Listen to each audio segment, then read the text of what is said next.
ये छोड़ सतगुरु रामपाल जी परमेश्वर जी की जय हो।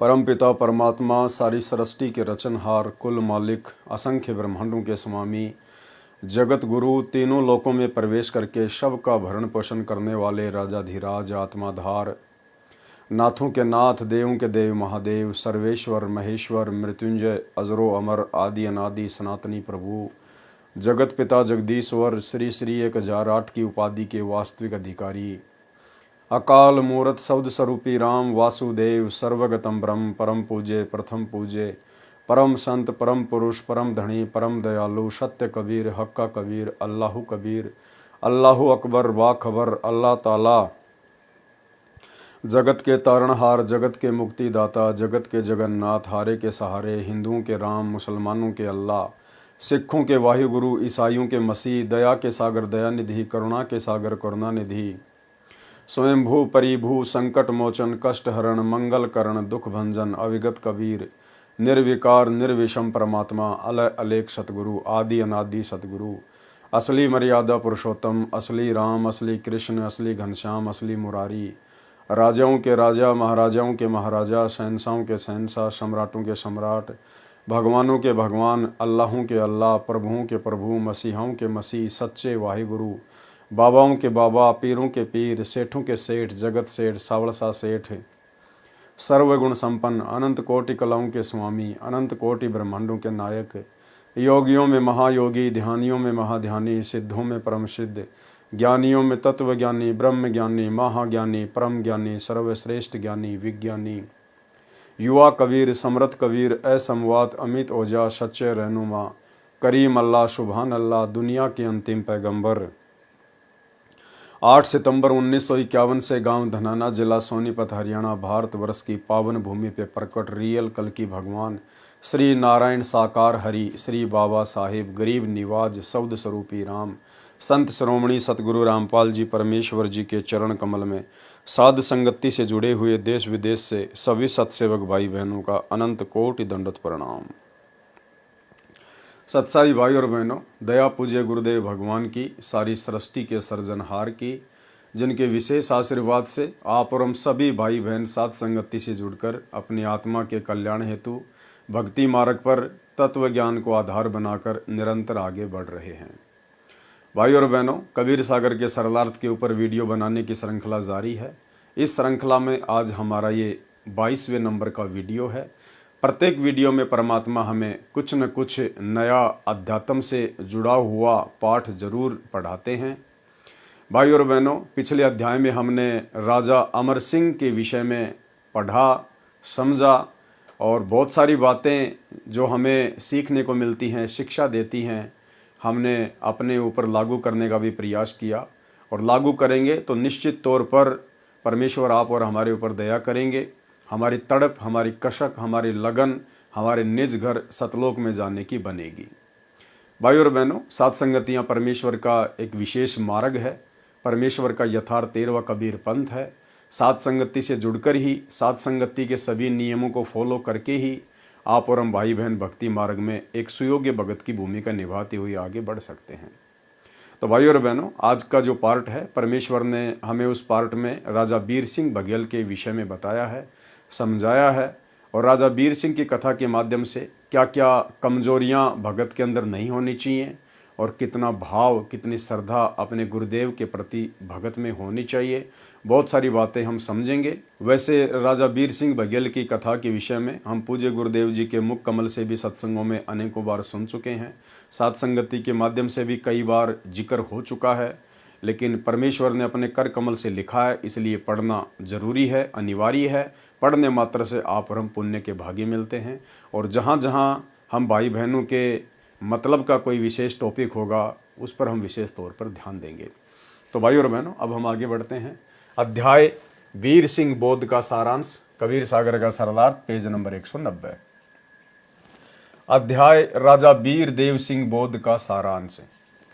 इस अध्याय में 3 बार में दीक्षा क्रम पूरा होने का प्रत्यक्ष प्रमाण है। कबीर सागर में अध्याय वीर सिंह बोध पेज नंबर 97 521 पर है। ये 8वां अध्याय है। परमेश्वर कबीर जी से धर्मदास जी ने जानना चाहा कि हे परमात्मा, आपने बताया कि काशी नगरी का नरेश वीर सिंह बघेल भी आपकी शरण में है। वह तो बहुत अभिमानी राजा था, वह कैसे आपकी शरण में आया, कृपया करके मुझदास को बताएं। तो परमेश्वर जी ने जिंदा महात्मा के रूप में आदरणीय धर्मदास जी को क्या समझाया। परमात्मा की प्यारी आत्माओं से निवेदन है कि परमेश्वर जी के ग्रंथ की दुर्दशा कर रखी है। किन्होंने? नकली कबीर पंथियों ने, धर्मदास जी की वंश परंपरा वालों ने। इस ग्रंथ के अध्याय वीर सिंह बोध के प्रारंभ में जितने संतों का वर्णन किया गया है कि वे सब इकट्ठे होकर राजा वीर सिंह के महल के पास कीर्तन कर रहे थे, वे समकालीन नहीं थे। नामदेव जी का जन्म 1270 विक्रमी संवत 1327 में महाराष्ट्र में हुआ। परमेश्वर कबीर जी सन 1398 विक्रमी संवत 1455 में काशी नगरी में लहर तारा नामक सरोवर में कमल के फूल पर जल के ऊपर शिशु रूप में प्रकट हुए थे। परमेश्वर कबीर जी राजा वीर सिंह बघेल के समकालीन थे। ग्रंथ का नाश करने वाले ने इन संतों को मिलकर कीर्तन करते लिखा है। श्री नामदेव, भगत धन्ना जाट, रंका बंका, ये दोनों पति पत्नी थे। रंका पुरुष था, बंका स्त्री थी। ये संत नामदेव के समकालीन थे। उस समय परमात्मा अन्य भेष में इनको मिले थे। फिर लिखा है सदन कसाई, पद्मावती आदि आदि भी उसी कीर्तन में थे। अब सत्य कथा इस प्रकार है, यानी सच क्या है पूज्य गुरुदेव परमेश्वर बताएंगे। राजा वीर सिंह को शरण में लेना। काशी नगरी का राजा वीर सिंह बघेल था। राजा में अभिमान होना स्वाभाविक है, ऐश्वर्य के साधन जुटाना स्वाभाविक है। राजा का महल सुंदर बाग में बना था। राजा ने अपने गुरु ब्राह्मण की आज्ञा से कीर्तन का आयोजन करवा रखा था। राजा स्वयं अपने महल में था। कीर्तन कुछ दूरी पर मंदिर के पास बाग में ही हो रहा था। बहुत सारे संत, ब्राह्मण, वक्ता तथा श्रोता आए थे। अपने अपने इष्ट की महिमा स्तुति कर रहे थे। रामकृष्ण, शिव, दुर्गा देवी, गणेश आदि प्रभुओं को परम मोक्षदायक, संकट मोचक, भव सागर से पार करने वाले परम प्रभु बता रहे थे। अविनाशी अजन्मा कहकर श्री ब्रह्मा जी, श्री विष्णु जी तथा श्री शिव जी के गुणगान कर रहे थे। परमेश्वर कबीर जी भी उस सत्संग में पहुंचे। कुछ दूरी पर आसन लगाकर बैठ गए। प्रवक्ता प्रवचन कर रहे थे, श्रोता झूम रहे थे। कुछ समय के पश्चात राजा के गुरु ब्राह्मण ने कहा कि हे भगत, लगता है कि आप भी सत्संग करते हो, आओ आप भी कुछ ज्ञान का प्रसाद श्रोताओं को दो। परमेश्वर कबीर जी ने कहा कि हे संत महात्माओं, आपने तो सब कुछ सुना दिया है। अब आपके ज्ञान के सामने तो सूरज को दीपक दिखाना है। मैं और क्या ज्ञान सुनाऊं। ब्राह्मण ने तथा अन्य उपस्थित भक्तों संतों ने मिलकर अनुरोध किया। परमेश्वर कबीर जी ने कहा कि मेरा ज्ञान आप सुन नहीं सकोगे, आपके कान फट जाएंगे, दिमाग की नसें सिकुड़ जाएंगी, मस्तिष्क पर त्योड़ी पड़ जाएगी, बखेड़ा खड़ा हो जाएगा, आप मेरे से झगड़ा करोगे। तो सारे पंडित और गुरुजन क्या बोले? सर्व उपस्थित संतों भक्तों ने कहा कि भगत जी, हम साधु संत भगत हैं, हम कभी झगड़ा नहीं करते। हमें कोई गाली भी देता है तो भी हम मुस्कुराकर चुपचाप चले जाते हैं। आप तो भगत हैं, आप तो परमेश्वर की चर्चा ही करोगे। जब परमात्मा ने सारी बातें बता दी ना कि भाई मेरा प्रवचन आप लोग सुन नहीं पाओगे, मैं सत्य कहूंगा, तो आपके कान फट जाएंगे। अजी नहीं, हम तो भगत हैं, भगत कभी झगड़ा थोड़ी करते हैं, गाली गलौज थोड़ी करते हैं, हम तो साधु संत हैं। भाई और बहनों, ठीक इसी प्रकार पूज्य गुरुदेव जी के सतलोक आश्रम बरवाड़ा में रहते सहते आप और हमें भी, जितने भी श्रद्धालु वहां पर आते थे, सारे के सारे एक नंबर के भगत लगते थे, एक नंबर के ब्राह्मण लगते थे। अगर कोई ठग भी आ गया, कोई चोर चोरी करने के मकसद से भी आ गया और गले में यदि संत रामपाल जी का लॉकेट है, हम तो उसके ऊपर कुर्बान हो जाते थे। भगत जी सत साहिब, भगत जी मेरा बैग पकड़ना, मैं अभी नाके आया। तो ये अंधश्रद्धा भी नहीं होनी चाहिए भगत में, थोड़ा बहुत विवेक भी होना चाहिए ज्ञान को आधार बनाकर। उस समय तो हमें सभी भगत लगते थे। गुरुदेव के बेटा बेटी, भाई बंधु, रिश्तेदार, कोऑर्डिनेटर, सब एक नंबर के भगत। और वो लोग पेश भी इसी प्रकार से आते थे कि हमारे से बढ़कर तो कोई भगत है ही नहीं संगत में। जैसे ही बरवाला कांड हुआ, कुछ एक का तो बरवाला कांड में रिजल्ट सामने आ गया, कुछ एक का गुरुदेव के जेल जाने के बाद जैसे सात संगतियां शुरू हुई, उसके बाद में सबका निचोड़ सामने आ गया कि ये जितने भी परम भगत बने बैठे थे इन सतलोक आश्रमों में, गुरुदेव के कलयुगी परिवार वाले, उनके बेटा बेटी भाई बंधु रिश्तेदार, आज इन सब की राम कहानी, इन सब के कुकर्म, इन सब का अज्ञान, कितना ये गुरु को पहचान पाए, कितना ये भक्ति मार्ग पर अपनी आत्मा के कल्याण के लिए भक्ति कर रहे हैं या फिर बकवाद और मौज मस्ती के लिए भक्ति कर रहे हैं, इनका सारा निष्कर्ष आज निकल के आ चुका है सात संगतियां शुरू होने के बाद। किस कदर इन लोगों ने सात संगतियां रुकवाने के लिए भक्तों को लाठियों से डंडों से मारा पीटा, मुकदमे लगवाए, गाली गलौज की तो कोई सीमा ही नहीं है, पुलिस वालों को शराब पिला के पैसा दे के सात संगतियां रुकवाना, और वर्तमान में संगत से किस प्रकार गुरुदेव भगवान के ज्ञान और सत्संगों के विरुद्ध कुकर्म करवाकर सबको काल की गोद में बैठाना, राजनीति करवाना, स्टेडियम बनवाना, हॉस्पिटल बनवाना, गुंडों की सीबीआई जांच, आरक्षण में भक्तों को बैठाना, भक्तों के दान ज्योति पाठ का पैसा चंदे के रूप में जगत वालों को देना, रक्तदान, देह दान, आश्रमों में कैंप लगाना, शिविर लगाना, तरह तरह की बकवादें। तो आज इनका काला चेहरा, इनका काला चिट्ठा संगत के सामने निकल के आ रहा है कि वास्तव में हम जिनको परम भगत समझा करते थे, गुरुदेव के परिवार वालों को, इन कोऑर्डिनेटरों को, इनको तो गुरुदेव के तत्व ज्ञान की छींट भी नहीं है। तो ठीक इसी प्रकार जब कबीर परमेश्वर जी ने एक संत रूप में उन पंडितों से कहा कि भाई मेरा सत्संग आप सुन नहीं पाओगे, तो उन सब ने क्या कहा? सर्व उपस्थित संतों भगतों ने कहा कि भगत जी हम साधु संत भगत हैं, हम कभी झगड़ा नहीं करते, हमें कोई गाली भी देता है तो भी हम मुस्कुराकर चुप रहकर चले जाते हैं। आप तो भगत हैं, आप तो परमेश्वर की चर्चा ही तो करोगे। करनी तो चर्चा ही थी, लेकिन भाई वो सत्य चर्चा थी, और सत्य चर्चा चाहे भगत हो चाहे जगत हो, जो काल प्रेरित होता है उसको अच्छी नहीं लगती। हम वादा करते हैं कि आपसे कोई झगड़ा विरोध नहीं करेंगे।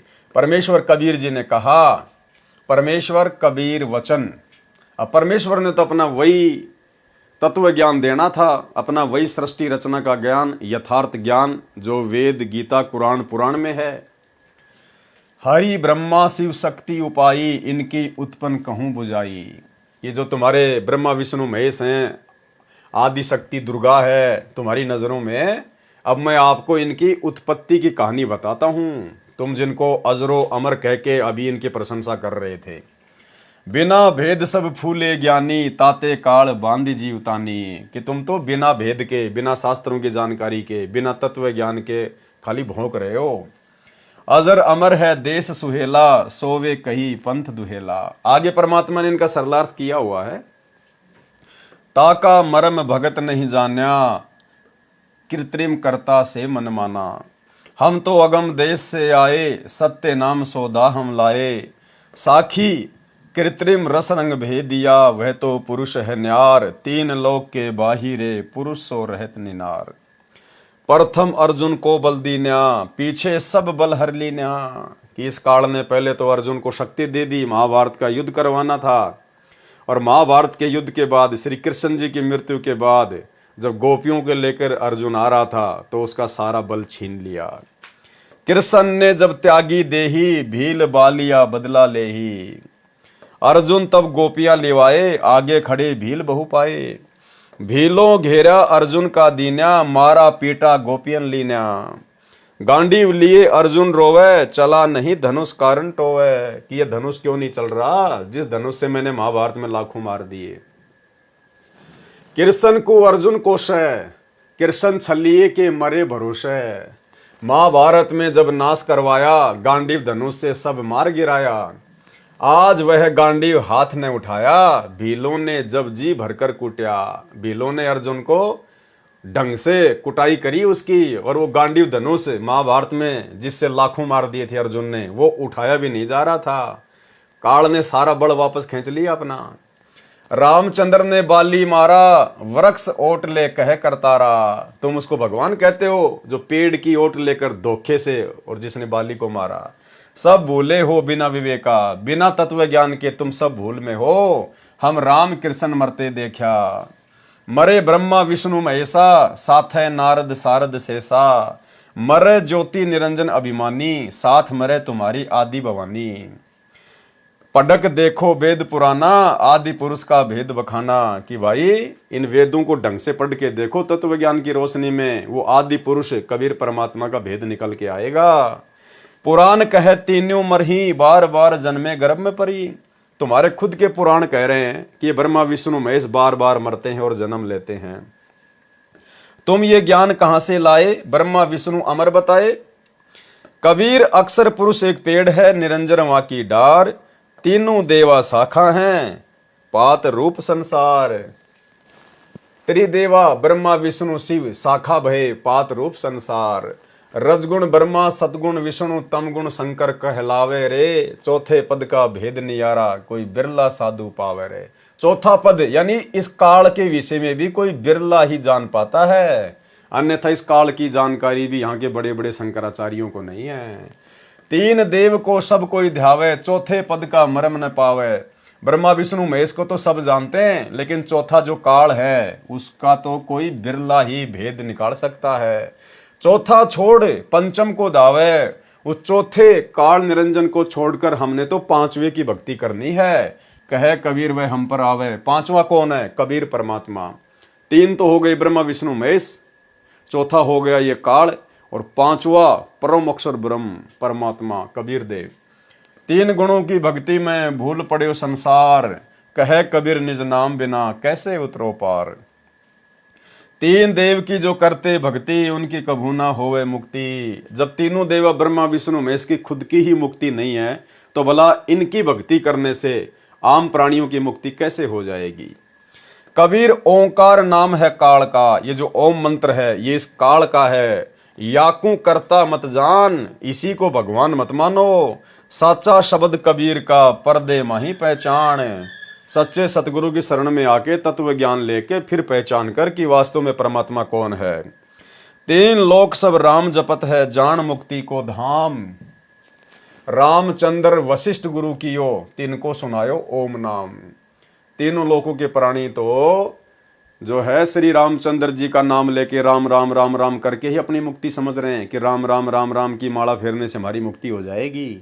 परमात्मा कहते हैं उस तुम्हारे श्री रामचंद्र जी ने खुद ओम नाम का जाप किया था आजीवन, वशिष्ठ मुनि से उपदेश लेकर।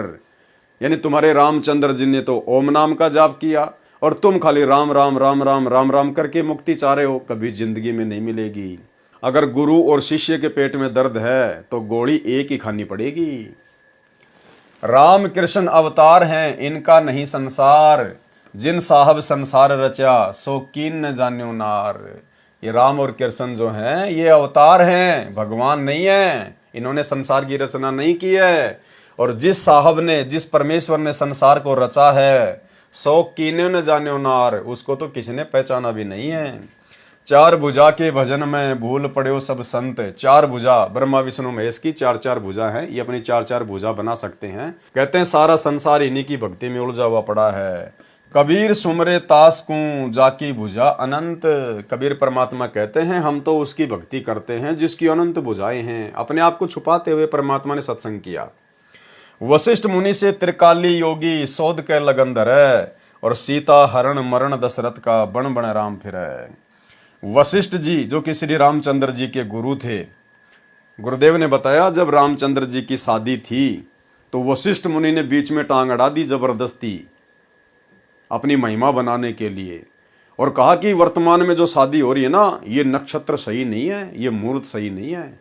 अब मैं जो मुहूर्त निकालूंगा उस मुहूर्त में यदि श्री राम और सीता की शादी होगी, लक्ष्मण और उर्मिला की शादी होगी, तो कभी भी इनके जीवन में कोई संकट नहीं आएगा, सुख में जीवन रहेगा।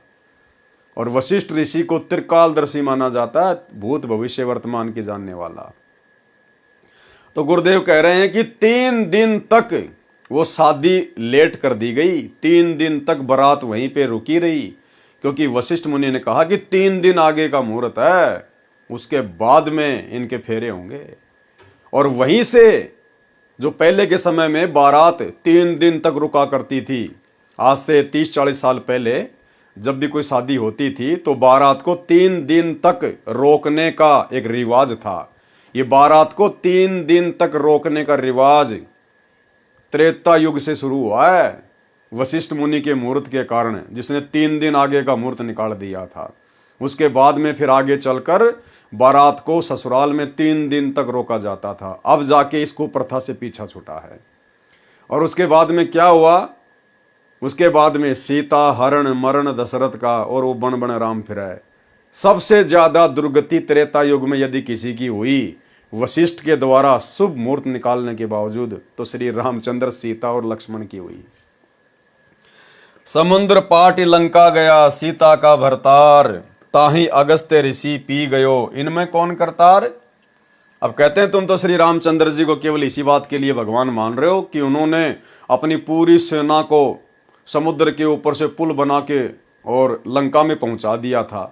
परमात्मा कहते हैं वो पुल भी किसने बनाया था, वो भी जब हमारे सत्संग सुनोगे तब पता चलेगा।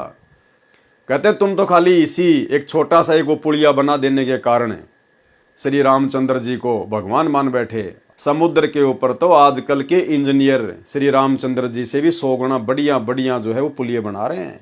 तो क्या वो इंजीनियर भगवान हो गए क्या? और अगस्त्य ऋषि जिसने एक घूंट में 7 समुद्र पी लिए थे, इसका मतलब फिर वो तो तुम्हारे रामचंद्र से भी बहुत बड़ा भगवान हो गया।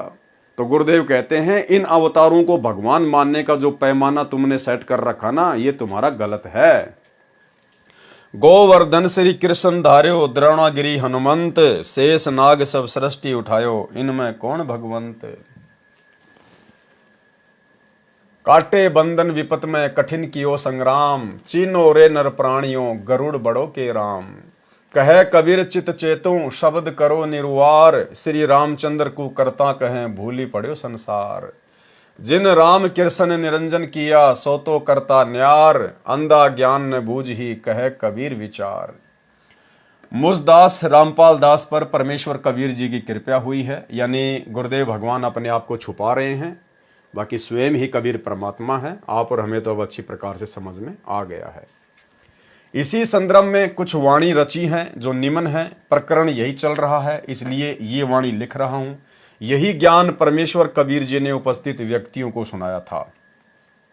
अब गुरुदेव भगवान कह रहे हैं कि उस समय जब परमात्मा को सत्संग करने का मौका दिया गया, तो परमात्मा ने ये का ये ज्ञान सुनाया था, क्योंकि सुनाने वाले कौन थे? स्वयं सतगुरु रामपाल जी परमात्मा। तो परमेश्वर ने यही ज्ञान सुनाया था, जो वाणियां अब वर्तमान में गुरुदेव भगवान ने अपनी तरफ से लिखी हैं, यानी हमारे पूज्य गुरुदेव सतगुरु रामपाल जी ने अपनी तरफ से ये वाणियां बनाई हैं। हमारे पूज्य गुरुदेव के द्वारा ये वाणियां बनाई गई हैं, और बहुत ही मीठी और प्यारी ये वाणियां हैं। बहुत ही सरल तरीके से समझाया परमात्मा ने। युद्ध जीत कर पांडव खुशी हुए अपार, इंद्रप्रस्थ की गद्दी पर युधिष्ठिर की सरकार। महाभारत का युद्ध हुआ, पांडवों की जीत हुई, और दिल्ली की गद्दी, यानी इंद्रप्रस्थ कहा जाता था पहले दिल्ली को, तो दिल्ली की गद्दी पर युधिष्ठिर की सरकार बन गई। एक दिन अर्जुन पूछता, सुन कृष्ण भगवान, एक बार फिर से सुना दियो वो निर्मल गीता का ज्ञान। अर्जुन ने कहा श्री कृष्ण जी से एक दिन कि भगवान एक बार मुझे वो गीता जी का ज्ञान फिर से सुना दो, जो आपने मुझे महाभारत के युद्ध में सुनाया था।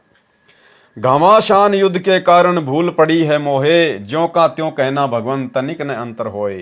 कि उस समय तो भयंकर नगाड़े बज रहे थे, शोर शराबा था, युद्ध हो रहा था, अग्निबाण छूट रहे थे। भगवान मेरे ज्यादा कुछ समझ में नहीं आ पाया, आप एक बार फिर से वही ज्ञान मुझे वैसा का वैसा सुना दो। ऋषि मुनि और देवता सबको रहे तुम खाए, कि आप ऋषि मुनि देवता सबको, आपने जो मुझे अपना विराट रूप दिखाया था ना, काल रूप, आप तो सभी देवी देवताओं को, ऋषि मुनियों को जो आपकी भक्ति कर रहे थे, उनको भी आप खा रहे थे, आपके मुंह में जा रहे थे। इनको भी नहीं छोड़ा आपने, रहे तुम्हारा ही गुण गाए। भगवान वो तो आपकी भक्ति कर रहे थे, और आप तो उनको भी खा रहे थे। कृष्ण बोले अर्जुन से, ये गलती क्यों कीन। अब श्री कृष्ण जी ने कहा, रे अर्जुन तूने ये गलती क्यों कर दी भाई? ऐसा निर्मल ज्ञान तेरी बुद्धि में क्यों नहीं समाया? तू भूल क्यों गया? ऐसे निर्मल ज्ञान को भूल गया बुद्धिहीन। अब मुझे भी कुछ याद नहीं, भूल पड़ी नादान, जो का त्यों उस गीता का मैं नहीं कर सकता गुणगान।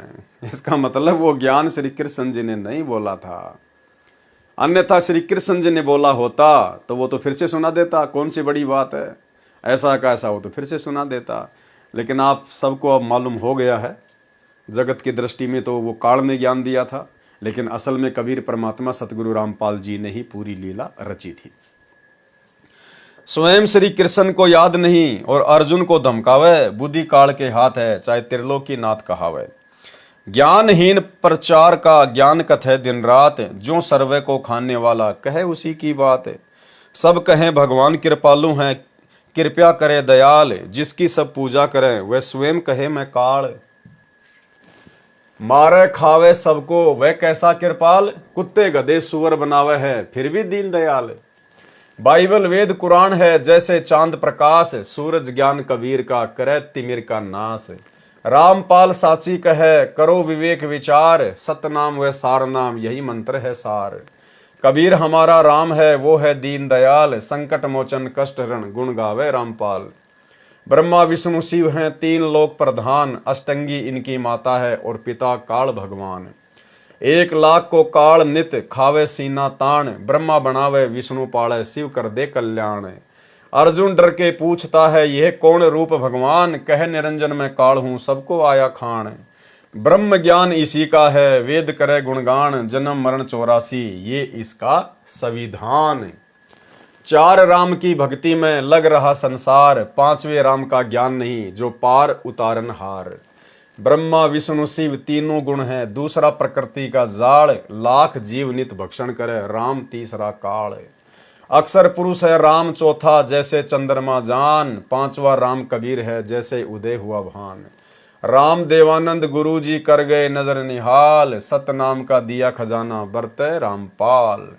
परमेश्वर गुरु को महत्व देते हुए अपने आप को गुरु से छोटा सिद्ध कर रहे हैं, यानी परमेश्वर लीला कर रहे हैं गुरु शिष्य परंपरा का निर्वाह करते हुए। अन्यथा सतगुरु रामपाल जी स्वयं कबीर परमात्मा हैं, जगत गुरु हैं, इनको कोई गुरु बनाने की आवश्यकता नहीं होती है।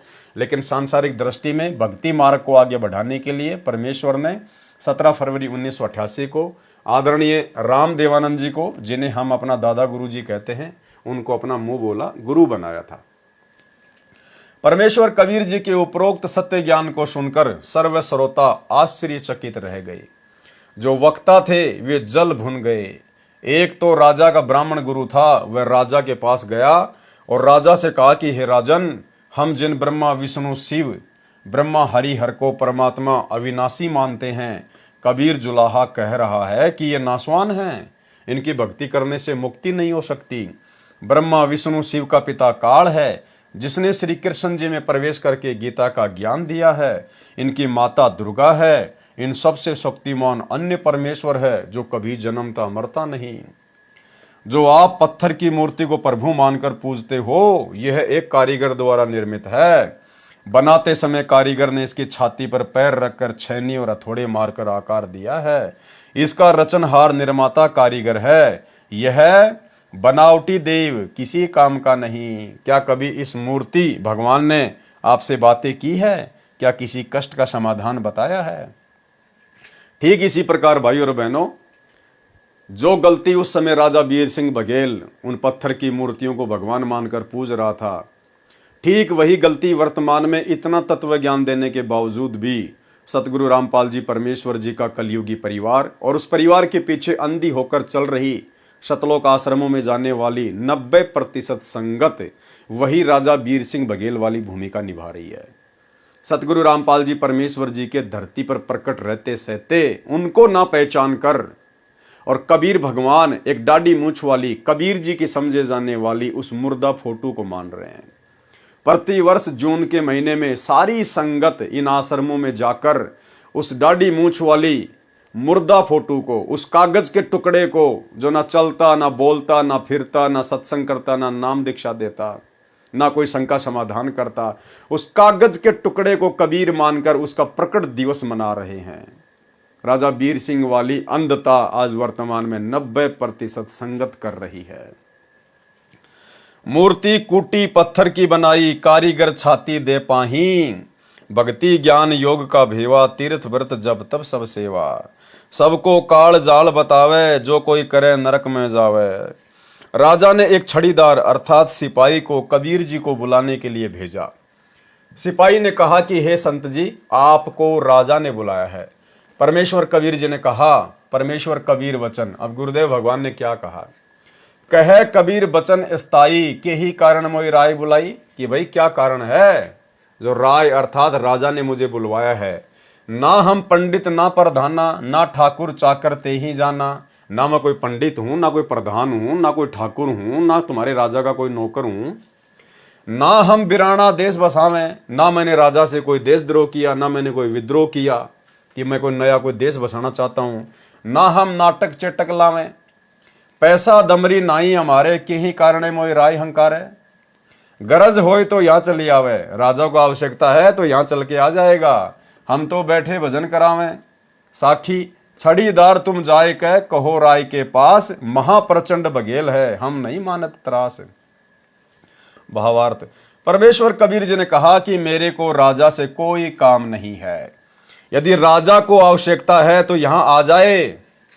ठीक इसी प्रकार भाइयों और बहनों, वर्तमान में पूज्य गुरुदेव भगवान के जेल जाने के बाद अगर ये सरकारें भी, चाहे बीजेपी सरकार हो, चाहे कांग्रेस सरकार हो, चाहे हरियाणा की कोई भी पार्टी हो, अगर ये लोग भी संत रामपाल जी के परिवार के पास में, इन कोऑर्डिनेटरों के पास में, संत रामपाल जी के छोटे भाई के पास में अगर भगतों से वोट डलवाने के लिए कहते या बोलते कि आप हमें समर्थन कीजिए, आप हमें सपोर्ट कीजिए, तो इन लोगों को इस प्रकार से जवाब देना चाहिए था, इन राजनीतिक पार्टियों को, कि भाई हम तो सत्य कबीर पंथ से जुड़े हुए कबीर परमेश्वर सतगुरु रामपाल जी के अनुयायी हैं, और हमारा जो कबीर पंथ है ये गैर राजनीतिक संस्था है, हमारा राजनीति से कोई लेना देना नहीं है।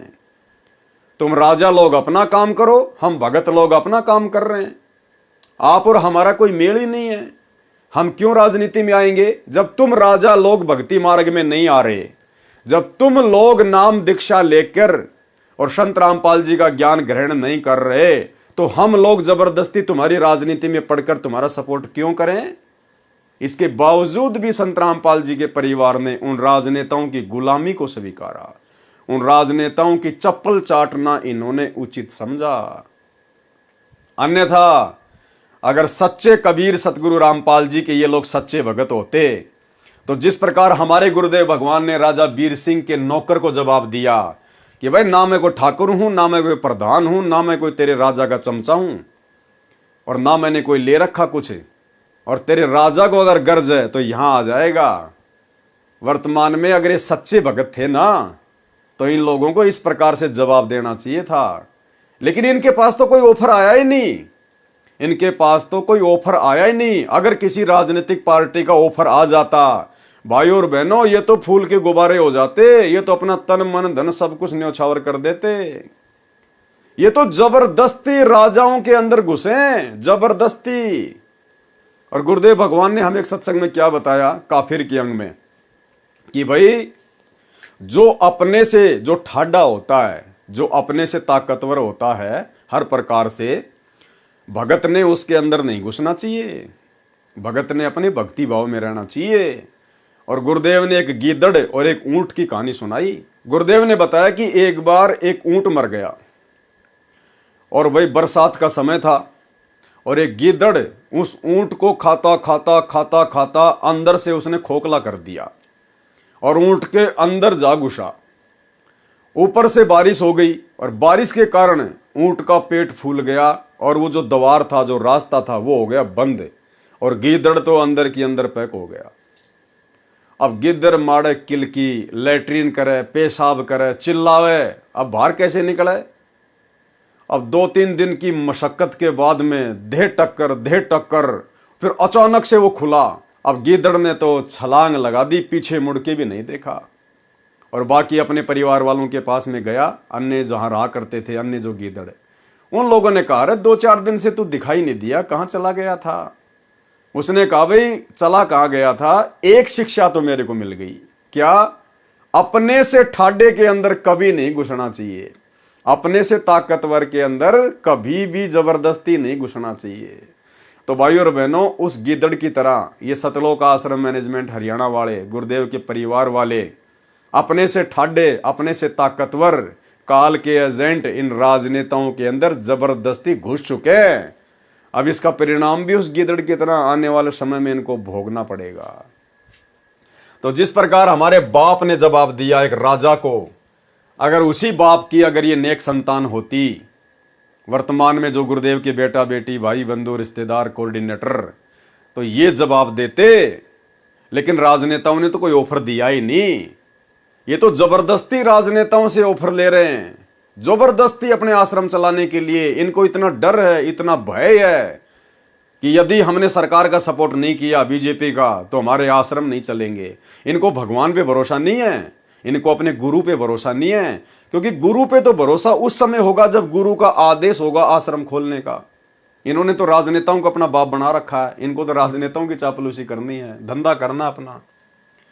परमेश्वर कबीर जी ने कहा कि मेरे को राजा से कोई काम नहीं है, यदि राजा को गरज अर्थात आवश्यकता है तो यहां आ जाएगा। न तो मैं पंडित हूं, न राजा का नौकर हूं, न ठाकुर, न कोई भिन्न देश बना रहा हूं, यानी ना मैं कोई देशद्रोही हूं, न मैं कोई जादू जंतर चेटक टूणे टोटके करने वाला। मुझे किस कारण से राजा ने बुलाया है, हम नहीं जाते। सिपाही ने जाकर नमक मिर्च लगाकर राजा को बताया। राजा बुद्धिमान भी होते हैं। राजा बीर सिंह बघेल ने विचार किया कि लालची संत होता तो दौड़ा आता। राजा के बुलाने पर भी नहीं आया तो देव स्वरूप है, व्यक्ति नहीं है। राजा बीर सिंह का कबीर जी के पास जाना। अब जैसे राजा बीर सिंह उठकर चले, प्रभावित हुए कि संत अगर होता सामान्य तो दौड़ा चला आता कि राजा ने बुलाया, पता नहीं क्या दान दक्षिणा देगा, कितनी गाय दान में देगा, कितना सम्मान देगा। लेकिन परमात्मा ने साफ साफ मना कर दिया। आप और हमें शिक्षा दे रहे हैं परमात्मा। ये कहानियां खाली हमने पढ़ने तक सीमित नहीं रखनी है कि गुरुजी ने लिख दी, हमने इनको पढ़ लिया और साइड में रख दिया। हमने इन पे चिंतन मनन करना है, इनका निष्कर्ष निकालना है इन कथाओं का। गुरुदेव के परिवार ने तो जो गलती करनी थी काल प्रेरणा से वो कर दी। आने वाले समय में चाहे कितना ही काल का दबाव क्यों ना हो, कितना ही बड़ा कोई अहंकारी कोई खूंखार राजा क्यों ना हो, हम भक्तों ने राजनीति की तरफ मुंह करके भी नहीं सोना है।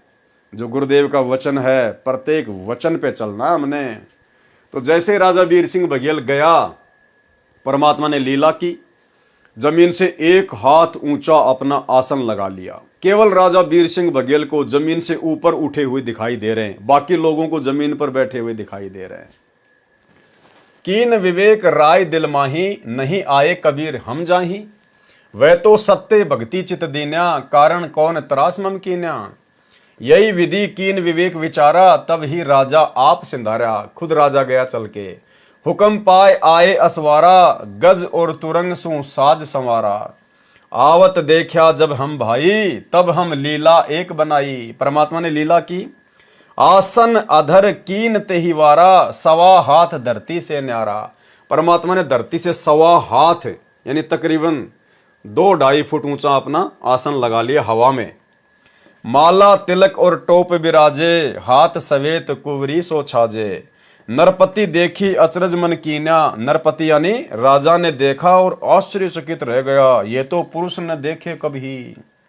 धन्य धन्य स्तुति सब गावे, धन्य कबीर चरण सब ध्यावे। राजा चरण दोऊ पकड़ी भाई, धन्य धन्य नरप करी बड़ाई। कहे राय धन भाग हमारा, दर्शन दीन आए करतारा।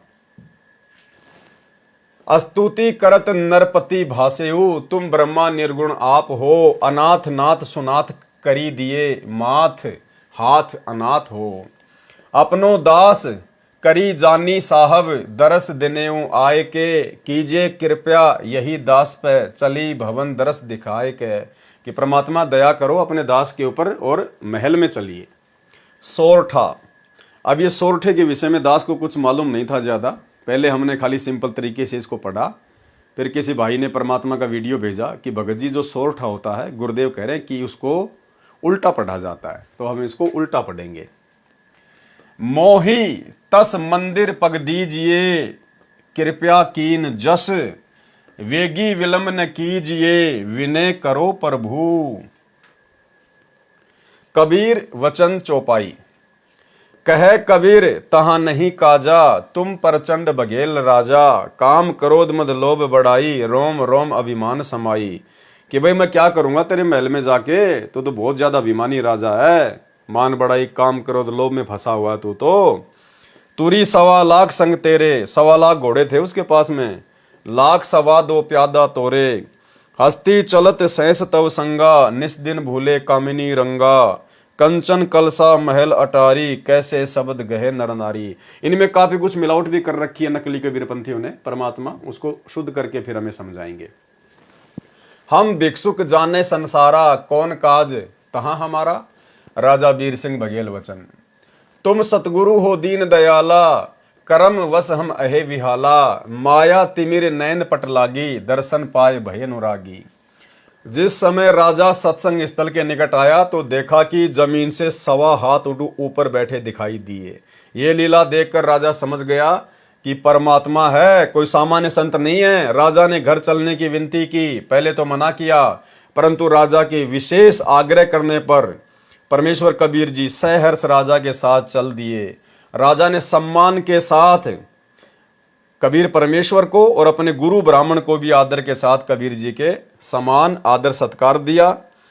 कबीर जी से किन बातों पर मतभेद है? राजा वीर सिंह बघेल ने अपने ब्राह्मण गुरु से पूछा कि आपका और कबीर जी का किस बात को लेकर मतभेद है? वह प्रश्न अब करो और मैं आप दोनों की ज्ञान गोष्ठी सुनूंगा, उसके बाद में मैं निर्णय लूंगा। ब्राह्मण ने कहा कि कबीर जी तो ब्रह्मा विष्णु तथा शिव जी को जन्म मरण में कहते हैं, ये बिल्कुल गलत है, किसी शास्त्र में प्रमाण नहीं है। परमेश्वर कबीर जी ने कहा कि आपकी देवी पुराण में 3रे स्कंद में पढ़िए ऋषि जी। उस समय ब्राह्मण ने देवी पुराण निकाली, 3रा स्कंद निकाला और पढ़ने लगा। परमात्मा की लीला वही जानता है।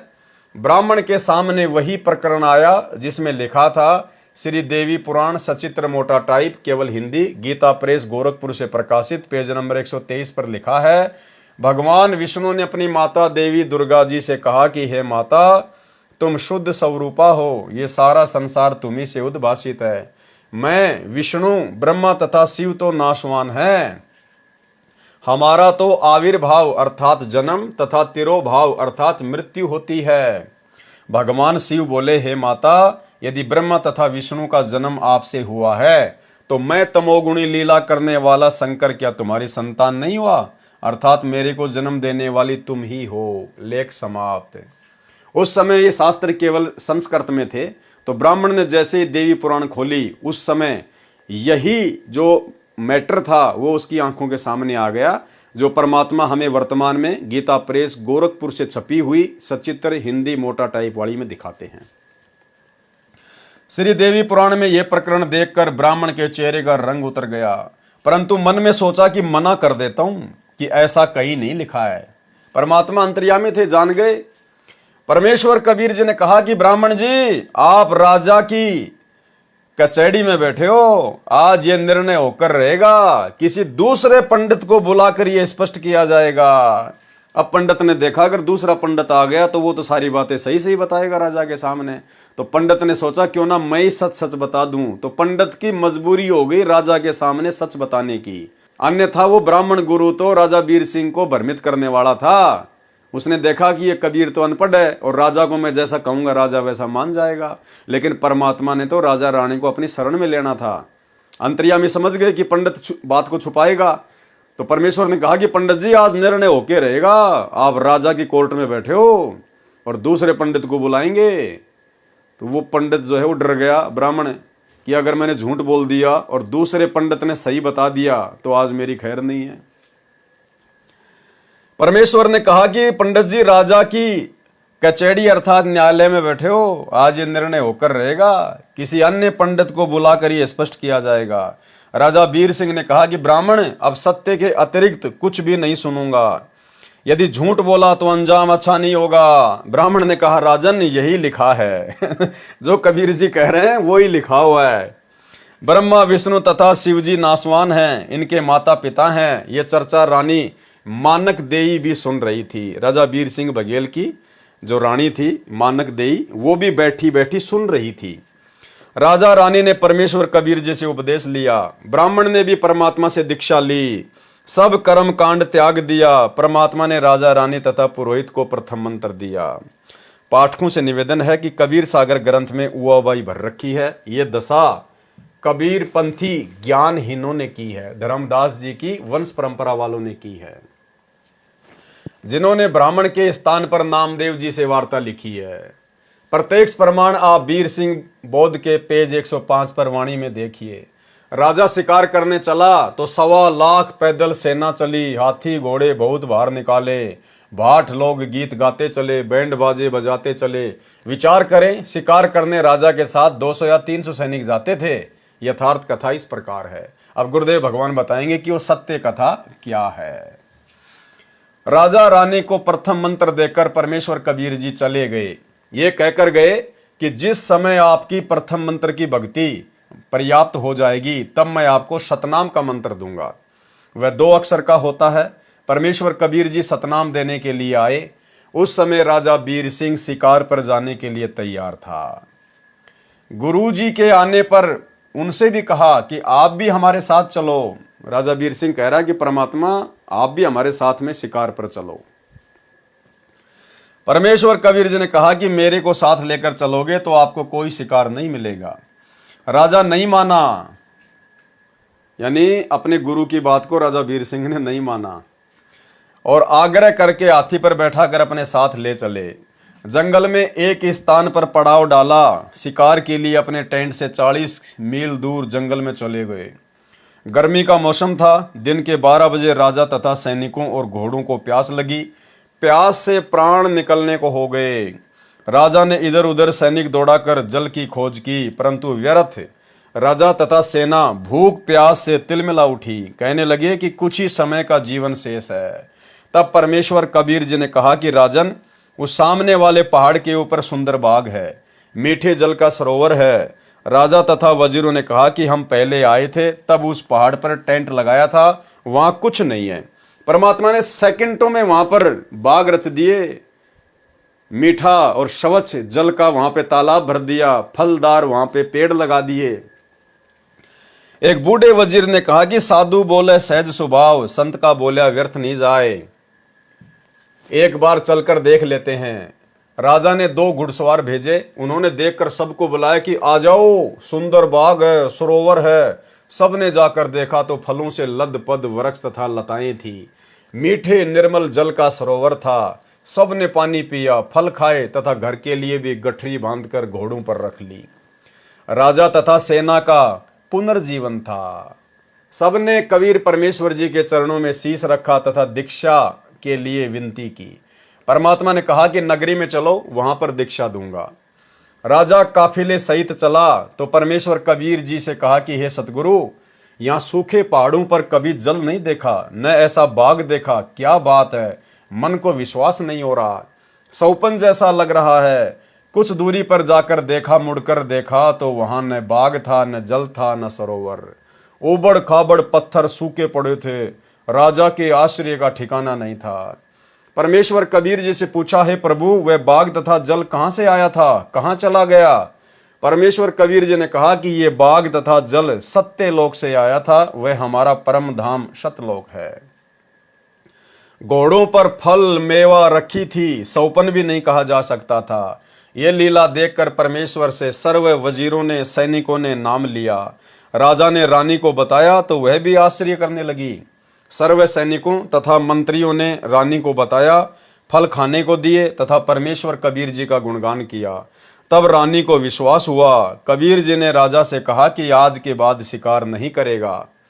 राजा ने प्रतिज्ञा ली कि भविष्य में कोई जीव हिंसा नहीं करूंगा। राजा वीर सिंह बघेल तथा रानी मानक देई का पहला नाम शुद्ध किया तथा सत्य नाम दिया। परमेश्वर कबीर जी ने राजा तथा रानी से कहा कि आपको सारनाम भी मिलेगा, तब आपका कल्याण होगा। आपने प्रथम मंत्र तथा सत्य नाम का जाप अत्यधिक करना है, तब सारनाम मिलेगा, तब आपका मोक्ष होगा। राजा तथा रानी को प्रथम नाम 7 मंत्र का दिया।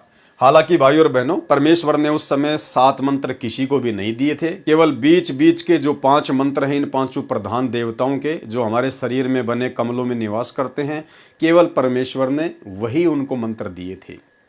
यहां परमेश्वर के लिए लिखना जरूरी है, अनिवार्य है क्योंकि परमात्मा ये साबित करेंगे कि वर्तमान में जिस प्रकार मेरे द्वारा 3 चरणों में नाम दीक्षा को पूरा किया जाता है, उसी प्रकार से राजा बीर सिंह बघेल को भी 3 चरणों में दीक्षा दी थी। अर्थात विश्वास के लिए, एक एफिडेविट के लिए परमात्मा ने यहां पर ये बातें लिखी हैं। प्रमाण कबीर सागर के अध्याय बीर सिंह बोध के पेज नंबर 113 पर कबीर वचन, करी चौका तब नारियल मोरा, करी आरती भयो पुनि भोरा, तिनका तोरी पान लिख दे हूं, रानी राय अपना कर ले हूं। बहुतक जीव पान मम पाए, तागट पुरुष नाम सात आए, जो कोई हमरा बीरा पावे, बहुर न योनि संकट आवे। बीरा पावे भवते छूटे, बिनु बीरा यम धरी धरी लूटे, सत्य कहूं सुन धर्मदासा, बिन बीरा पावे यम फांसा। बीरा, बीरा यानी नाम, मंत्र। बीरा पाए राय भय सुभागा, सत्य ज्ञान हृदय में जागा। काल जाल तब सबे पराना, जब राजा पायो परवाना। गद गद कंठ हरस मन बाडा, विनती करे राजा होय ठाडा। प्रेमासुरु दोई नयन दरड़ावे, प्रेम अधिकता वचन न आवे।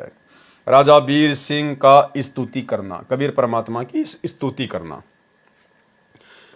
करुणा रमन सदगुरु अभय, मुक्ति धामी नाम हो। पुलकित सादर प्रेम वश होए, सुधरे सो जीवन काम हो। भव सिंधु अति विकराल, दारुण तासु तत्व बुझाए हूं। अजर बीरा नाम दे मोही, पुरुष दरस कराए हूं। सोरठा, चलिए वही लोक को, राय चरण गए धाए। जरा मरण जेही घर नहीं, जवां हंस रहाए। कबीर परमेश्वर के वचन, आदि अंत जब नहीं निवासा, तब नहीं दूसर हते अवासा।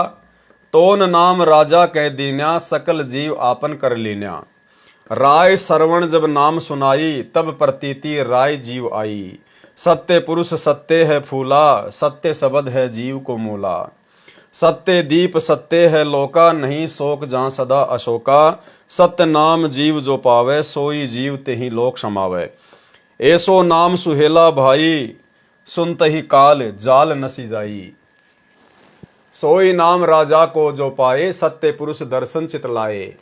ऐसो नाम है खसम का, राय सुरती कर लीन। हर्षित पहुंचे पुरुष घर, यम ही चुनौती दीन। उपरोक्त वाणी से स्पष्ट हुआ कि परमेश्वर कबीर जी ने राजा रानी को 2 चरणों में दीक्षा दी, फिर ज्ञान समझाया कि सार शब्द के बिना सत्य लोक प्राप्ति नहीं होगी। ये प्रेरणा पाकर राजा को सारनाम प्राप्ति की लगन लगी। सारनाम प्राप्ति के लिए प्रथम तथा द्वितीय मंत्र की सच्ची लगन से भक्ति की। एक दिन परमेश्वर कबीर जी राजा बीर सिंह बघेल के घर पर आए, आदर सम्मान किया तथा आसन पर बैठाकर राजा रानी ने परमेश्वर स्वरूप गुरु के चरण धोकर चरणामृत लिया। राजा रानी ने परमेश्वर स्वरूप यानी परमात्मा स्वरूप, और परमात्मा के स्वरूप भाई और बहनों कोई दूसरा नहीं हो सकता, खुद परमात्मा ही होता है। अगर कोई परमात्मा के समान हो गया, कोई परमात्मा के स्वरूप हो गया, फिर तो परमात्मा 2 हो गए, जबकि परमात्मा तो एक ही है। तो परमात्मा स्वरूप यानी वो परमात्मा कबीर स्वयं धरती पर गुरु बनकर प्रकट होता है। इसलिए यहां पर कहा जाता है कि परमात्मा के समान, परमात्मा के तुल्य, परमात्मा के समक्ष। ऐसे राजा रानी ने परमेश्वर स्वरूप गुरु जी के चरण धोकर चरणामृत लिया तथा सार शब्द देने के लिए प्रार्थना की। अब सार शब्द के लिए भाई और बहनों, हमने एक पिछले वीडियो में बहुत अच्छे से जिक्र किया था परमेश्वर जी के आशीर्वाद से। यहां परमात्मा ने सार शब्द का जिक्र किया, सतनाम का जिक्र किया, प्रथम मंत्र का जिक्र किया, केवल ये प्रमाणित करने के लिए कि वर्तमान में जो दीक्षा दी जा रही है उनके द्वारा वो सत्य है, क्योंकि कबीर परमात्मा भी 650 साल पहले इसी प्रकार से 3 चरण में दीक्षा दिया करते थे।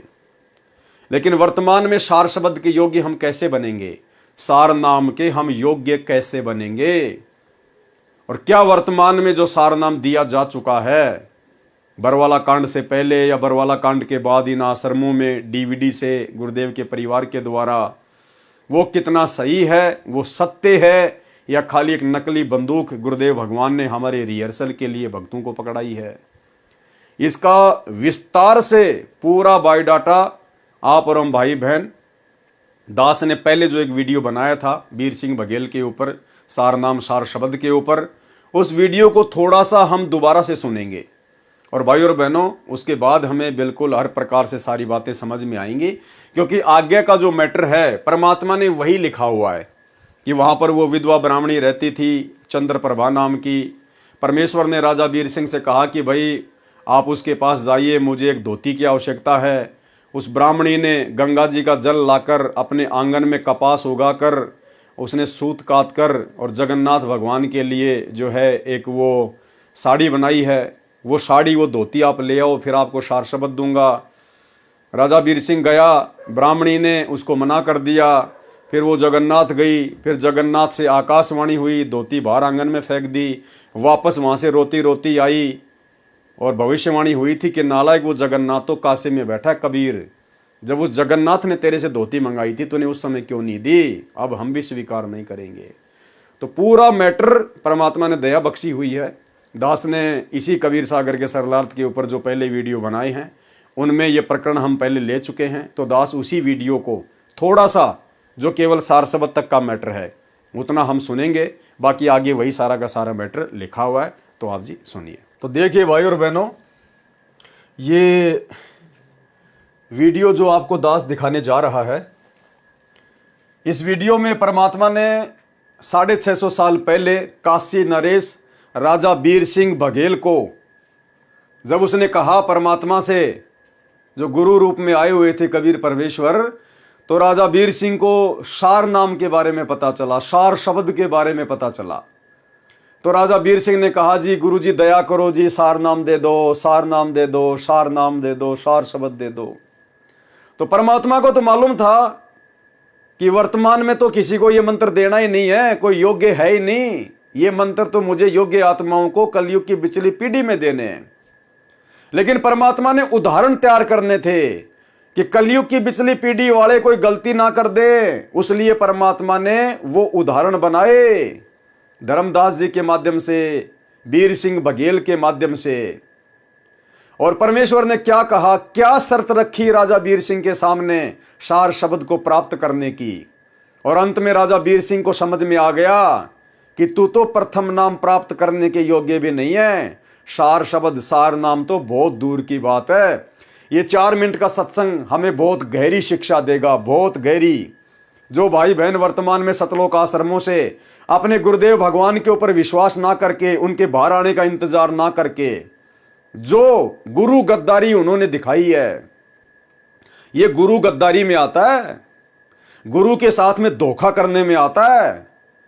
गुरु तुम्हारा संघर्ष कर रहा है भक्ति में समय लाने के लिए, और तुम लोगों ने अपने गुरु से गद्दारी करते हुए, उनके बाहर आने का इंतजार ना करते हुए, उनके ऊपर अविश्वास जाहिर करते हुए, क्या पता गुरु जी आए नहीं आए, हमें सार नाम नहीं मिला तो हम सतलोक कैसे जाएंगे।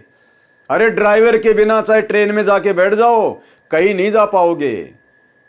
और काल प्रेरणा से सतलोक आश्रम मैनेजमेंट हरियाणा से एक एक पाठ प्रकाश के पैसे देकर और नकली सार शब्द लेकर अपने आप को मुक्त हुआ मानकर घूम रहे हैं।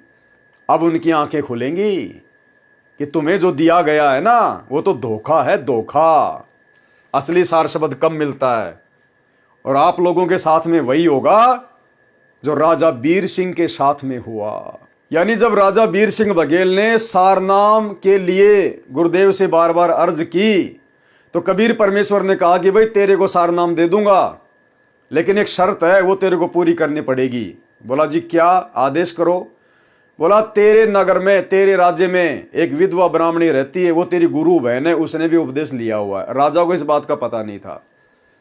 और परमेश्वर ने कहा था कि ऐसे वैसे उसने गंगा जी का जल ला लाकर अपने आंगन में एक बाड़ी बनाकर कपास की खेती करके अपने हाथों से सूत काट के उसने एक साड़ी बनाई है।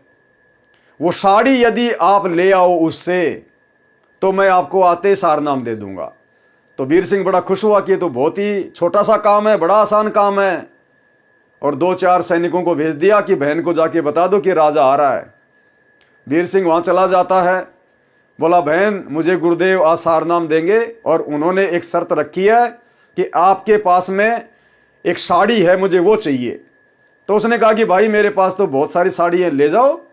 उसने कहा कि बहन जी बहुत सारी नहीं, वो साड़ी चाहिए जो आपने इस प्रकार से गंगा जी से जल लाकर अपने आंगन में जो है वो कपास उगाकर अपने हाथों से जगन्नाथ भगवान के लिए जो साड़ी बनाई है ना, वो मुझे चाहिए।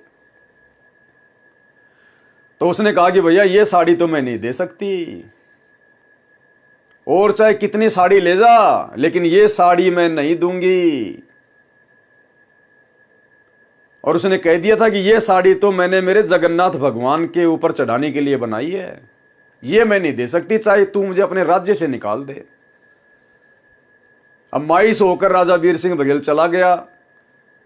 परमात्मा ने बात पूछी तो वीर सिंह ने सारी बात बता दी। तो अंतर्यामी परमात्मा ने कहा कि भाई वो क्या करेगी उस साड़ी का।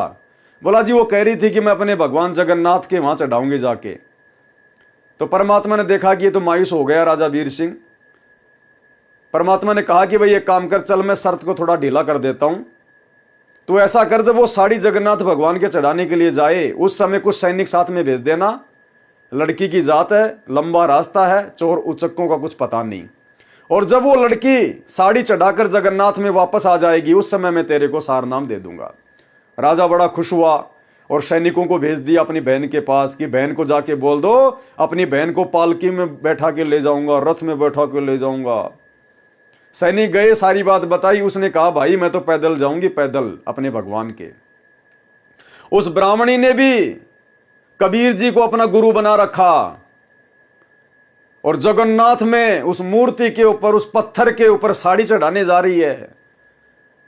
गुरु बना रखा कबीर जी को और भगवान मान रही उस मुर्दा मूर्ति को, जगन्नाथ को।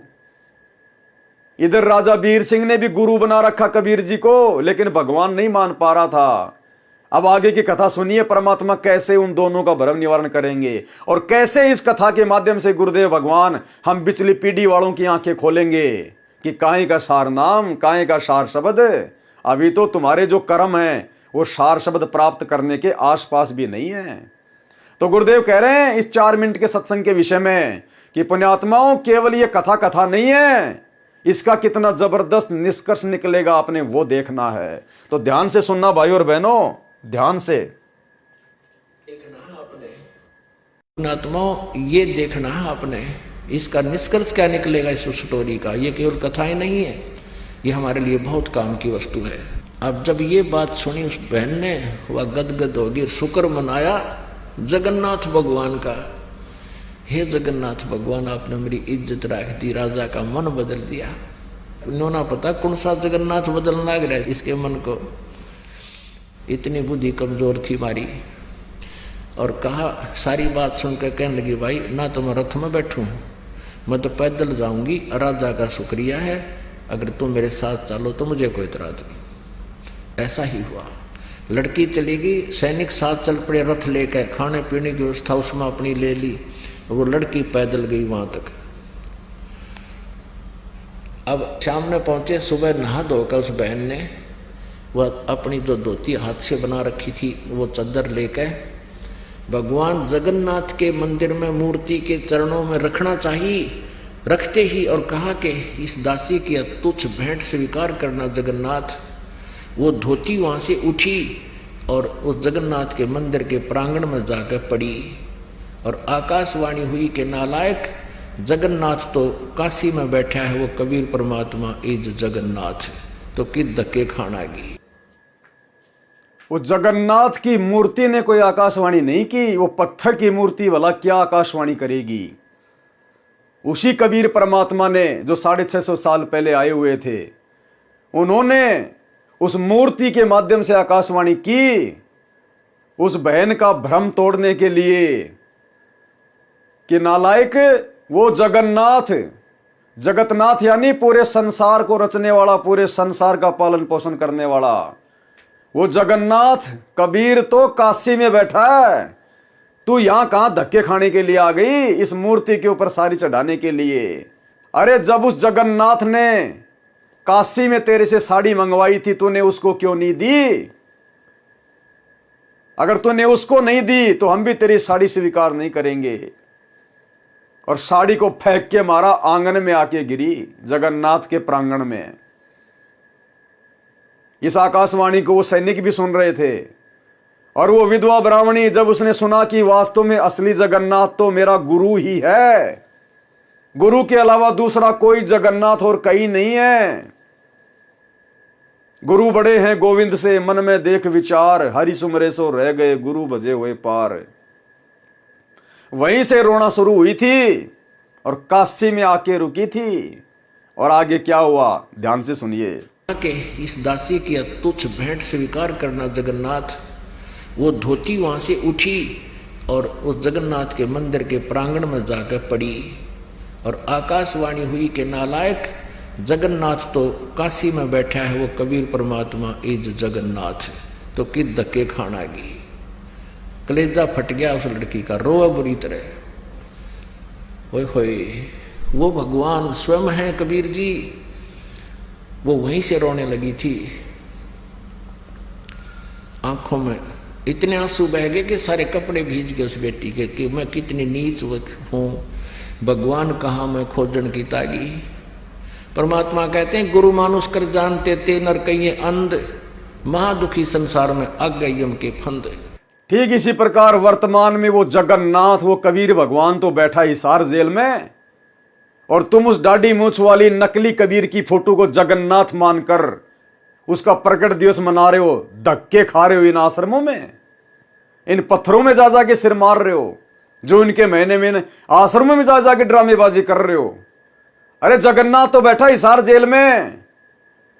और पिछले वीडियो में आपको दिखा दिया गुरुदेव का हिसार जेल से आया हुआ लेटर, जिसमें गुरुदेव ने 2018 में कह दिया था कबीर प्रकट दिवस से पहले कि मत मनाना, कबीर जी तो मेरे साथ हिसार जेल नंबर 2 में बैठे हैं। उसके बाद भी तुम लोगों ने 2028 में रोहतक के पशु मेला ग्राउंड में कबीर प्रकट दिवस मनाया और इतना भयंकर तूफान आया, इतनी भयंकर बारिश आई, सब कुछ अस्त व्यस्त हो गया। अरे ये गलती तो 650 साल पहले की थी उस विधवा ब्राह्मणी ने। और वो सत्संग सुनने के बाद भी, क्या गुरुदेव ने आपको सत्संग नहीं सुनाए? हजारों बार गुरुदेव ने सत्संग में इस घटना का जिक्र किया है। क्यों सुनाते हैं? मनोरंजन के लिए, हमारी आंखें खोलने के लिए। फिर भी तुम्हारी आंखें नहीं खुल रही कि वास्तव में जगन्नाथ कौन है। जगन्नाथ के बिना काल हमें सतलोक जाने का रास्ता दे सकता है क्या? वर्तमान में धरती पर वो जगन्नाथ सतगुरु रामपाल जी भगवान स्वयं है। वो तो बैठे हिसार जेल में, और तुम इन आश्रमों में आंखों पे काली पट्टी बांध के गांधारी की तरह भेड़ चाल में उस कागज की मुर्दा बेजुबान कबीर जी की समझे जाने वाली दाढ़ी मूछ वाली फोटो को जगन्नाथ मान के कबीर प्रकट दिवस मना रहे हो। सार नाम की छींट के अधिकारी भी नहीं हो, छींट के अधिकारी भी। देखना आगे क्या बनेगी उस ब्राह्मणी के साथ और वीर सिंह बघेल के साथ। आकाशवाणी ने कहा कि जगन्नाथ वहां बैठा, जिसने धोती वहां मंगवाई थी, तो वहां नहीं पहुंचा सकी, यहां धक्के खाने आ गई, ले जा इसको उठाकर। अब ये आकाशवाणी सुनी उन सैनिकों ने भी, वापस आगे रोती हुई। अब वो लड़की रो रही थी। 10-12 दिन के बाद फिर वो वापस पहुंचे। उस दिन भी परमात्मा, क्योंकि लीला थी उनकी, पता था उनको, तो कबीर जी ने वीर देव सिंह बघेल के घर पर विराजमान थे। पता था कि आने वाली है वो सारा सांग वापस आओगा। वह खाया ही धक्के नालायक है। अब पहले पता किया कि कबीर साहब के घर पे गए, पता लगा कि राजा के यहाँ पहुंचे हैं। फिर राजा के घर पहुंचे, वो लड़की भी और वो सैनिक भी। लड़की रो रही, उसको उससे बोला नहीं जा रहा, चरणों में गिर गई भगवान कबीर साहब के, और ऐसे रो रही है कि उस पर आवाज निकल रही, गला कत्ती रुंध गया उसका, ना कुछ बता पा रही है। अब राजा ने सोचा भाई के बिजली गिर गई इस लड़की पे, और गुरु जी ने तो कहा था इसको कोई दुख ना होना चाहिए, और क्या आपत्ति आ गई, और ये रो रही है। अब मुझे नाम मिला नहीं, क्योंकि भगवान ने कहा था इसको कष्ट नहीं होना चाहिए। सैनिकों को बुला कहा, अरे निकम्मो क्या हो गया इसको, तुमने मेरा नाश कर दिया। तो वो कहने लगे जी कुछ नहीं हुआ, सारी कहानी से परिचित कराया और कहा जी वहां इसने जो धोती चढ़ाई तो वो धोती वहां से उठकर बाहर गिर गई, और कहा आकाशवाणी की कि जगन्नाथ तो वहां बैठा है कबीर, वो जगन्नाथ है, सारी सृष्टि का मालिक है, तू कहाँ धक्के खाना गई, वहां उसने जगन्नाथ ने खुद मांगी, वहां तो तू दे नहीं सकी, और उसी को अर्पण कर। वह धोती भी साथ सिर पर ले रही, वह लड़की और तब तेरा कल्याण होगा। अब दोनों का एक तीर से दो शिकार किए परमात्मा ने। एक तीर से दो शिकार किए परमात्मा ने। दो शिकार कौन से? वो विधवा ब्राह्मणी जो अपने गुरु को खाली एक जुलाहा मान रही थी, मानुष मान रही थी, और राजा वीर सिंह बघेल भी हल्के में ले रहा था कबीर जी को, इतने प्रमाण देखने के बाद भी, इतनी लीलाएं देखने के बाद भी। और वर्तमान में हम पिछली पीढ़ी वालों के भी भगवान ने उस उदाहरण को पेश करके आज आंखें खोलनी थी कि सार नाम और सार शब्द के योग्य भगत कब बनता है, जब गुरु और परमात्मा कति एक हो जाते हैं। अब देखिएगा वीर सिंह बघेल की आंखें कैसे खुली। माने वीरदेव सिंह का विश्वास था कि कबीर इज गॉड, और न उस नालायक का विश्वास था कि कबीर इज गॉड। गुरु बना रखा लेकिन भगवान वो पत्थर मान रखा था। वो ना उस ब्राह्मणी के विश्वास था कि कबीर इज गॉड, और ना उस वीर सिंह के विश्वास था कि कबीर इज गॉड जो हमारे गुरु रूप में है। गुरु बना रखा कबीर को और भगवान मान रहे उस जगन्नाथ को। तो यही हालत आज 90% सतलोक आश्रमों से जुड़ी हुई संगत की है। ना गुरुदेव के कलयुगी परिवार को विश्वास कि संत रामपाल जी इज कबीर, और ना उस परिवार के पीछे आंखों पे काली पट्टी बांध के गांधारी की तरह भेड़ चाल में चल रही लाखों की संगत को यकीन है कि हमारे गुरु संत रामपाल जी ही कबीर। और आज भी धक्के खा रहे हैं, भगवान मान रहे उड्डाडी मूछ वाली कबीर जी की फोटो को। जून के महीने में उसी को भोग लगाते हैं, हर समागम में उसी को भोग लगाते हैं। अरे जगन्नाथ तो बैठा है हिसार जेल में, सतगुरु रामपाल जी भगवान, और जगन्नाथ मान के पूजा की जा रही है, भोग लगाया जा रहा है डाडी मूछ वाली कबीर जी की फोटो को, मुर्दा फोटो को। वो ब्राह्मणी भी तो उस मुर्दा पत्थर के ऊपर ही साड़ी चढ़ाने गई थी अपने जिंदा गुरु को छोड़कर, और तुम भी वही कर रहे हो, अपने जिंदा गुरु का प्रकट दिवस ना मनाकर।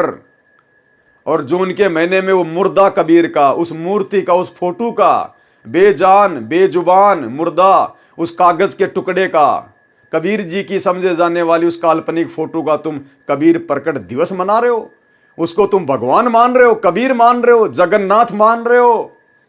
आप लोगों की स्थिति तो 650 साल पहले वाली उस विधवा ब्राह्मणी और राजा वीर सिंह बघेल से भी कई गुना निम्न स्तर की है, निम्न स्तर की। उस समय तो इतना ज्ञान नहीं था, इतने प्रमाण परमात्मा नहीं दिखा पाए, एक अनपढ़ व्यक्ति की भूमिका कर रहे थे। आज कौन सी कसर छोड़ रखी है भगवान ने? फिर भी उनसे बड़ी गलती, और फिर भी सार नाम लेके अपने आप को धन्य समझ के घूम रहे हो। सार नाम के नाम पे परमात्मा ने झुंझुना पकड़ा रखा, झुंझुना, जैसे बच्चे को, रोते हुए बच्चे को शांत किया जाता है वो खिलौना देके। क्या कह रहे हैं परमात्मा, ध्यान से देखिएगा। सिर पहले रिवा लटकी और तब तेरा कल्याण होगा। अब दोनों का एक तीर से दो शिकार किए परमात्मा ने। वीरदेव सिंह का विश्वास था कि कबीर इज गॉड, और न उस नालायक का विश्वास था कि कबीर इज गॉड। गुरु बना रखा लेकिन भगवान वो पत्थर मान रखा था, वो जगन्नाथ का। गुरु बना रखा लेकिन भगवान वो पत्थर मान रखा था, वो जगन्नाथ का। गुरु बना रखा लेकिन भगवान वो पत्थर मान रखा था, वो जगन्नाथ का। गुरु बना रखा लेकिन भगवान वो पत्थर मान रखा था, वो जगन्नाथ का। अब दोनों का हृदय साफ हुआ, परमात्मा के चरणों में गिर गए। परमात्मा ने कहा प्रथम नाम दोबारा लो, द्वितीय दोबारा लो, फिर भक्ति करो जब सार नाम दूंगा। बोलो सतगुरुदेव। क्या कहा परमात्मा ने कि प्रथम नाम फिर से लो और फिर से भक्ति शुरू करो, तब आगे जाके सार नाम मिलेगा। उनको दोबारा से प्रथम नाम दिया, वो तो सार शब्द के चक्कर में थे।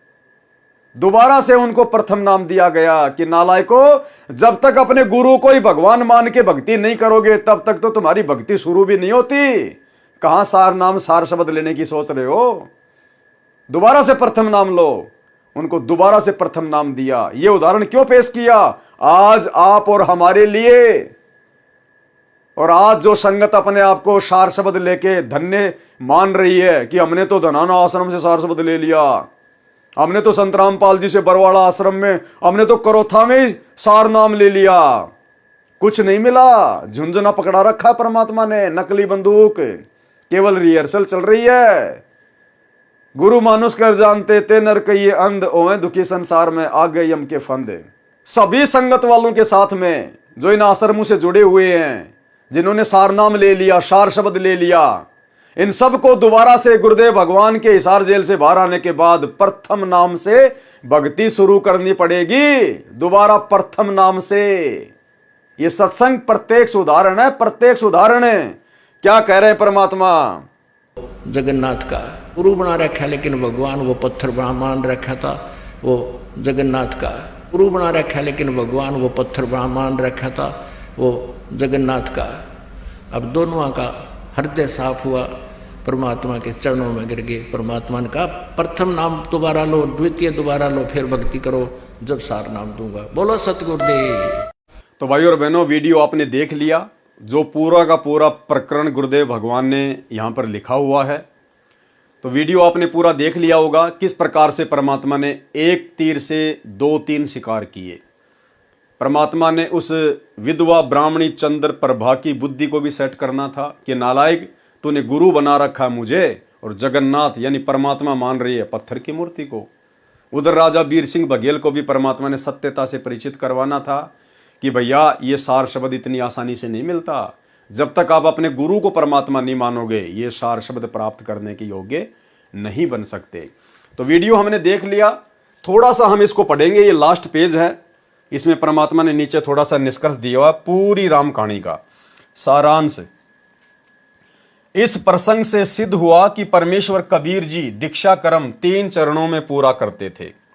एक बात यह भी सिद्ध हुई कि जब तक हम गुरु जी को परमात्मा नहीं मानेंगे, क्या कह रहे हैं पूज्य गुरुदेव, कि इस पूरी कहानी से जो राजा वीर सिंह बघेल की आपने सुनी है, इसका एक निष्कर्ष यह भी निकलता है कि जब तक हम अपने गुरु को ही पूर्ण परमात्मा नहीं मानेंगे, पूर्ण परमात्मा के समान नहीं लिखा, पूर्ण परमात्मा के तुल्य नहीं लिखा, जब तक गुरु को ही पूर्ण परमात्मा नहीं मानेंगे तो मोक्ष के अधिकारी नहीं बन सकते। भाई मोक्ष प्राप्त नहीं कर सकते। सांसारिक सुख मिल जाएंगे, दुनिया भर के लाभ मिल जाएंगे, मनुष्य जन्म मिल जाएंगे बारंबार, और फिर 84 लाख योनियां भी मिल जाएंगी, लेकिन मोक्ष नहीं मिल पाएगा जब तक हम इस कबीर परमेश्वर के सत भक्ति मार्ग में गुरु रूप में आए हुए कबीर परमेश्वर को परमेश्वर नहीं मानेंगे। यानी वर्तमान में वही कबीर परमेश्वर वर्तमान में सतगुरु रामपाल जी के स्वरूप में अपने वास्तविक सतलोकी रूप में धरती पे प्रकट है। इनके अलावा यदि हम उस कागज के टुकड़े को, कबीर जी की समझे जाने वाली दाढ़ी मूछ वाली फोटो को परमात्मा मानेंगे, तो भाई और बहनों हमारा मोक्ष नहीं हो सकता। इसलिए परमात्मा ने साथ संगति से जुड़े हुए भाई बहनों पे दया बख्शी है। हम सभी सत्सेवक भाई बहनों ने उस कागज के टुकड़े को, नकली कबीर जी की समझे जाने वाली फोटो को अपने घर से, अपने दरबार से, अपने लॉकेट से बाहर निकाल दिया है। तभी हम पूर्ण मोक्ष प्राप्त कर पाएंगे, अन्यथा बात नहीं बनेगी। बाकी तो आपने वीडियो में सब कुछ जान लिया, देख लिया, समझ लिया, लेकिन यह सारांश में परमात्मा ने और स्पष्ट कर दिया है। एक बात यह भी सिद्ध हुई कि जब तक हम गुरु जी को परमात्मा नहीं मानेंगे, और गुरु जी को परमात्मा मानने की पहचान है कि गुरु जी के अलावा और जिस भी फोटो में हम लोग अभी तक अपनी नादानी के चलते, ज्ञानहीनता के चलते, जिसको हम भगवान मान के बैठे हैं, दाढ़ी मूछ वाली कबीर जी की फोटो को, उसको अपने घर से बाहर निकाल देना, दरबार से बाहर निकाल देना। आपके घर में केवल आपको चारों तरफ एक ही फोटो नजर आनी चाहिए, अपने गुरुदेव भगवान की, तो आप इस लाइन पर खरे उतरेंगे, अन्यथा भाई मोक्ष से दूर रहेंगे। तो एक बात यह भी सिद्ध हुई कि जब तक हम गुरु जी को परमात्मा नहीं मानेंगे तो मोक्ष के अधिकारी नहीं बन सकते। यह वीर सिंह बघेल काशी नरेश की यथार्थ कथा है। इस प्रकार वीर सिंह बौद्ध में बिजली खान पठान की कथा भी लिखी है, वह पूर्ण रूप से गलत है। यथार्थ कथा इस प्रकार है। तो आज के वीडियो में हम केवल इतना ही लेंगे। कल परमेश्वर की रजा से हम लोग बिजली खान पठान और अन्य महापुरुषों की जो कथाएं हैं, परमेश्वर ने आगे जिक्र किया हुआ है, उन कथाओं से भी आप और हमारे को बहुत कुछ अध्यात्म से रिलेटेड बातें सीखने को और समझने को मिलेंगी। तो भाई और बहनों, हमने पूज्य गुरुदेव जी के कर कमल से लिखे हुए इस पवित्र ग्रंथ को केवल टाइम पास या मनोरंजन की दृष्टि से नहीं पढ़ना है। आप और हम भाई बहनों ने इसका निष्कर्ष निकालना है। हम भगत भाई बहन आज से पहले निष्कर्ष नहीं निकाल पा रहे थे। हम इस पवित्र कबीर सागर को पढ़ भी रहे थे, अन्य पुस्तकों को भी हमने पढ़ा, लेकिन वो सार नहीं निकाल पा रहे थे। भाई जब गुरुदेव भगवान ने सत्संगों में सारी बात बोल दी है तो फिर पुस्तकें क्यों लिखी? वही बातें तो उन्होंने अपने सत्संगों में कही है, लेकिन पुस्तकों में परमेश्वर ने कुछ विशेष बातें अंकित की हैं, कुछ सांकेतिक रूप में, कुछ स्पष्ट रूप में। तो आज से पहले हम नहीं समझ पा रहे थे, कोई बात नहीं। अब परमेश्वर ने सात संगतियों की शुरुआत करके दया बख्श दी है। अब सात संगतियों के माध्यम से इन पुस्तकों के ऊपर जो वीडियो बन रहे हैं, और बहुत सारी पुस्तकों के ऊपर वीडियो बन चुके हैं, अब परमेश्वर की दया से, उनकी विशेष कृपा से आप और हम सभी भाई बहन गुरुदेव के उन संकेतों को बहुत अच्छे से समझ पा रहे हैं और समझकर अपने जीवन में भी लागू कर रहे हैं। और इसी से भाई और बहनों हमारा यहाँ से पूर्णतया छुटकारा होगा, क्योंकि परमात्मा भक्ति की खुराक खिलाने में कोई भी कमी किसी भी प्रकार की नहीं छोड़ेंगे। यदि कमी रहेगी तो आप और हमारी रहेगी। तो भाई और बहनों, बहुत बड़ी दया पूज्य गुरुदेव भगवान की। आज के वीडियो में केवल इतना ही। कल रात्रि 8 बजे सभी भाई बहन लाइव जुड़िए। तब तक गुरुदेव भगवान हम सबको आज्ञा दें, इजाज़त दें, आशीर्वाद दें। बंदी छोड़ सतगुरु रामपाल जी भगवान की जय हो।